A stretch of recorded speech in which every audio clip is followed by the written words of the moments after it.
All right. Nancy and I will go now, and this is going to be very quick. We're just going to talk about how we started this business. The only reason I'm doing this is that you can see that there's going to be a lot of similarities with that when I started this 22 years ago and what a lot of you are going through now. Around 1986, Nancy, I was looking for something. She was a flight attendant for Eastern Airlines. So I was looking for something for her to take with her when she went on trips. There was an ad in a paper for this stun gun, and I really never heard of one. Now, this is 22 years ago, so not a lot of people had even heard of or knew what a stun gun was. So I ordered the stun gun for her, and then when we got it, I gave it to her, and it was big. It was like 8 inches high, it's 25,000 volts, and but I thought this would be a cool thing to sell, something like that. So that's how I started. Now I was in Southern California. And what I would do is I would create flyers.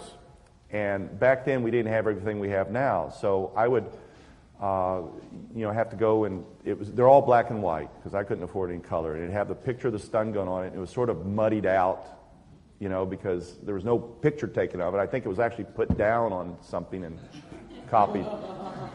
And then I put my phone number, down at the bottom strips and cut the little strips, And then I would put those up in Southern California, in the Los Angeles area. I'd put them up at any place that had a bulletin board. So if there was like a laundromat, laundromats were huge.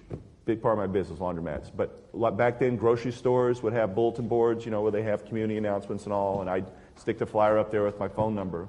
There was a newspaper in Southern California called The Recycler, which will allow you not... They'll charge for commercial ads, like if you're selling something commercially, but if you're an individual just selling something, they let you put it in there free.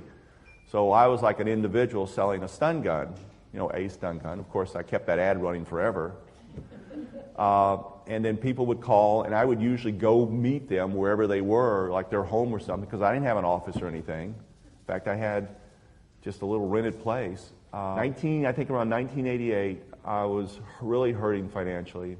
In fact, the reason it sticks out in my mind is because I needed to do something, and I needed to do it quickly as far as advertising. I just couldn't keep doing what I was doing to make enough money. And I think I had... he had $28. $28 in my checking account. And that was it. But let me tell you now, this is how it happened. See, so I'm determined. See, I'm not going to go get a job. I'm not going to work for anybody. And so I'm trying to figure out how am I going to do this. And I needed something quick. And the quickest way I needed to go national, not just local Southern California. So the quickest way to go national, it wasn't through magazines, because when you place an ad in a magazine, it takes maybe 2 or 3 months before the ad breaks. So you don't know if it's going to do well or not. It's one of those risks that you take. So USA Today. Okay, here's a national newspaper. And I put my ad in on Tuesday. It would be running on Friday. So very quick. And they had a weekend edition. And I think I wanted to try to run it a month, because with advertising, you need to do repeat. It's not always the first time. You need to, people keep seeing it. So what I figured I would need to do is I wanted the weekend edition, which is a Friday edition, because then people would have that for the weekend too. And to run it for 4 weeks was going to cost me around $1,400 in USA Today. And I went to place, but I didn't have $1,400. He had $28.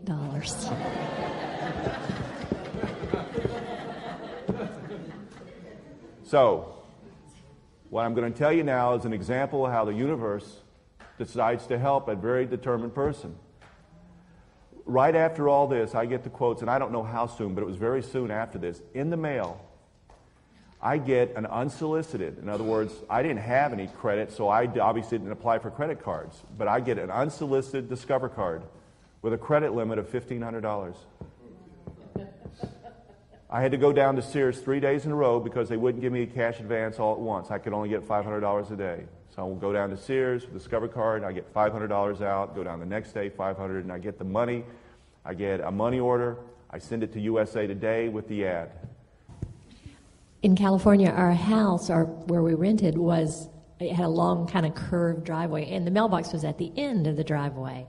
And you couldn't see it from the house. You couldn't see it from the house. And so 4 or 5 times a day. For some reason, our mailman didn't come at a regular schedule, but 4 or 5 times a day, I'd walk to the end of the runway, check the mail, see if we had any mail. As soon as we got the mail, I would jump in the car and take it to the bank.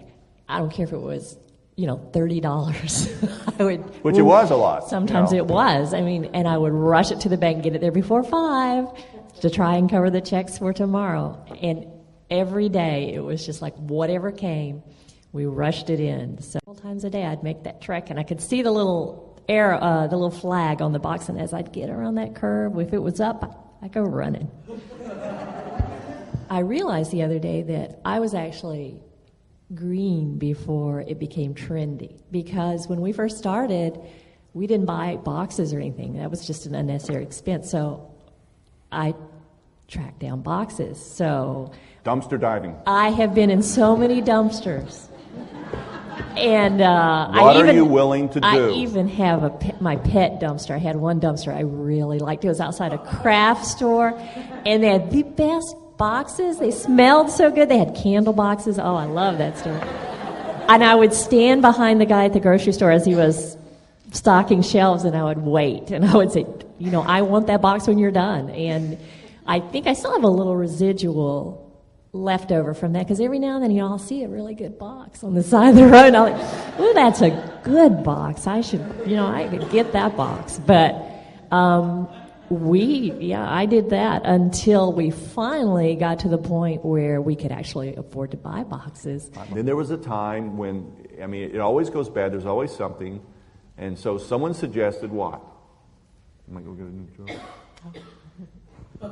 I did say to him, probably the words, maybe you've thought it, or someone has actually said it to him. Every now and then I would say, I think I only said it a couple of times, but, maybe you should get a real job. Well, yeah, it's a concern, I was really, in the beginning, I was worried a little bit. We had a lot of debt, and it was a struggle, and we didn't have any, support system like Michael offers you, because nobody did this kind of thing. And so there were times where I was just a little bit worried, and I knew that he always wanted to work for himself at this point. I knew he didn't want to work for anyone else, but there were some scary times, and I actually did say that to him a couple of times. Maybe but she never said it as a statement. Incredible credit to her, but it was always like a little question. You think maybe now you might want to go look for a job, something. So, but he never gave up. He kept persevering, and here we are today. And so, and I couldn't have done it without her. It's as simple as that, because I don't know where I would have found someone else who would put up with all the crap that we had to go through to build this business.